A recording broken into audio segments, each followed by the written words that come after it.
short right uppercut. This is a tough one because not only it's like you can't. You have to have an excellent practice routine so that by default your team's playing excellently on game day, right? Your intra-team competitiveness should be so high that no matter what team you face, you're going to destroy them because if your inter-team competition or intra-team competition, whatever, is higher than anyone else you faces, than their competitive level, then you should have great results.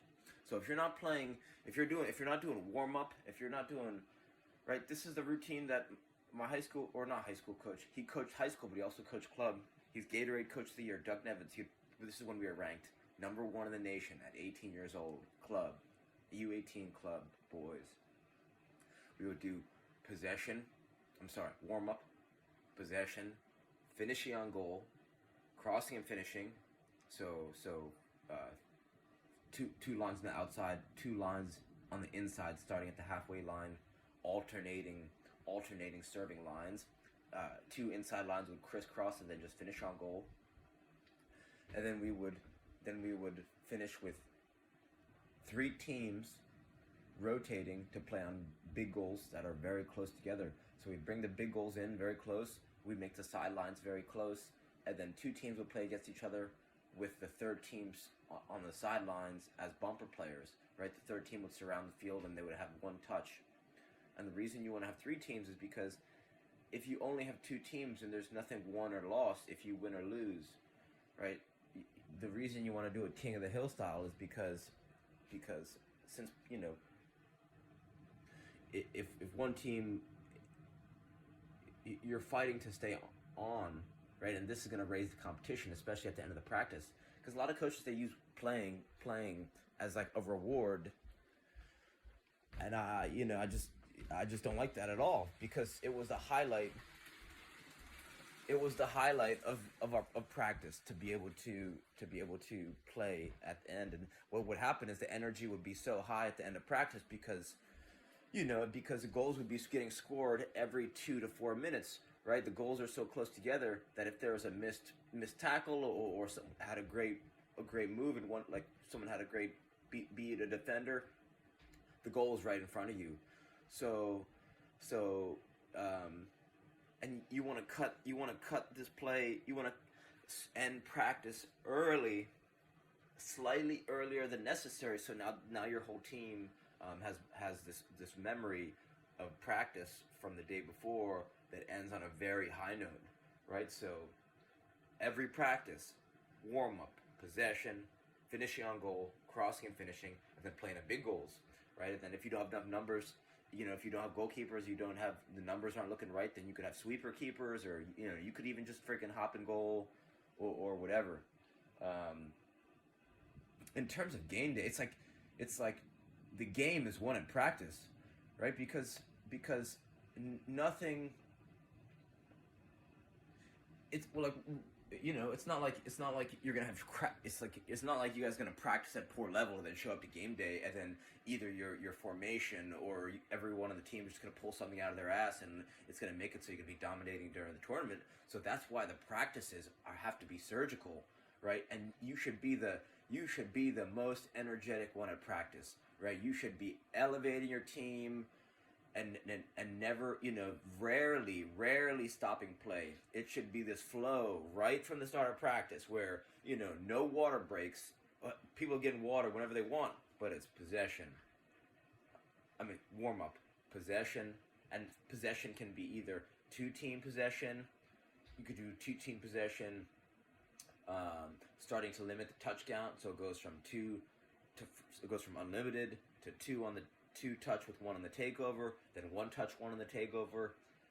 If they're connecting passes well, you could do 2-team possession, playing to gates, right? You put small gates on the field, and then players have to connect passes to players on their team while they're passing through gates. And why this one's really, really fun, because as defenders trying to defend the gate, attackers have to recognize that pressure and then come in and switch the point of attack to a different gate.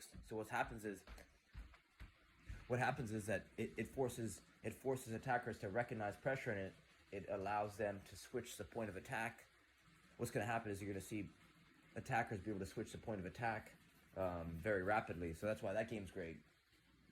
And then my favorite is 3-team possession, monkey in the middle style, right? If you have enough pennies or shirts or skins or whatever, if it's applicable.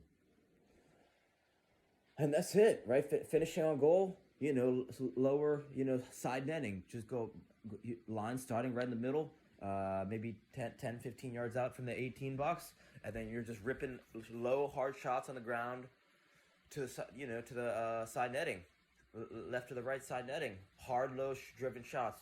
Doug Nevins would call this Slotsville, over and over and over at full speed, right? You're not using a whistle to tell players when to go. They just go at their free will. And goalies can rotate in or out because it is psychologically taxing, right? If you're a goalkeeper, just have goals going over and over and over. It's very hard for a goalkeeper, so you want to tell them to be able to go in and out as they please, or you have your goalkeepers rotating. And that's it, man. On game day, Doug would do this thing where, well, the only thing we did was on game day was possession, and then finishing with finishing on goal, right? So those were the two things. And then he would lay out 3 cones. He would lay out 3 cones fairly close together, and then the last cone would be slightly farther away, and he would have 2 lines of those, right? So it was like a 3-cone slalom with a 5-yard sprint. And then he would have two lines of those, right? And he would be standing in between the 2 cones that marked the end of the 5-yard sprint. And this would be done pretty close to where the other team was, and it would be done right before we were about to play. So now, keep in mind, if we're right about to play and all their players are on the sideline, including their coach, and the other team is doing a little slalom through cones and then finishing with a 5-yard sprint, and he would be right in the middle of the 5-yard sprints, and then the players would be coming at him, or we would be slaloming and sprinting, so then he'd be at the end of the. He would be at the middle of the 2 cones, and he'd say, "Yes, Mark. Yes, Andrew. Yes, Robbie. Yes, Tommy. Yes, and then he'd be literally he'd be low fiving them or just smacking hands and getting them all kind of juiced up, and it was super intimidating for the other team because even though it was such a low energy. Like, we weren't burning that much energy going through, but it was the connection. It was the hand connection, as silly as it sounds, and the encouragement of him. It's like saying, "Let's go, Andrew. Are you ready to play? You're ready to play." It's like each slap of the hand was like an encouragement from the coach that he's here and we're here and we're ready to play. And I think that's something that I tried to implement every single time I've gone to coach, from middle school to high school to college. So, one more thing, substitutions. What he would do with substitutions is halfway through the first half, he would pull either both forwards and both wingers, right? Because arguably those are some of the most labor-intensive positions. And then he would replace them with subs, right? So let's say 4 players came out, 4 came in. He would leave those 4 players in for the start of the second half, and then at the second half of the second half, he would replace those players with the original subs. And what this did is make a nice flow of substitutions. There would be this natural. You'd get a lot out of your players because you think about. The players know they can settle in, right? Because it starts to become a pattern with the way you sub instead of sporadic subbing. All the players on the team and the coach knew the plan. So what this did is that, some players get frustrated when they get taken out. They say, "Fuck, I'm not going to be. I just want to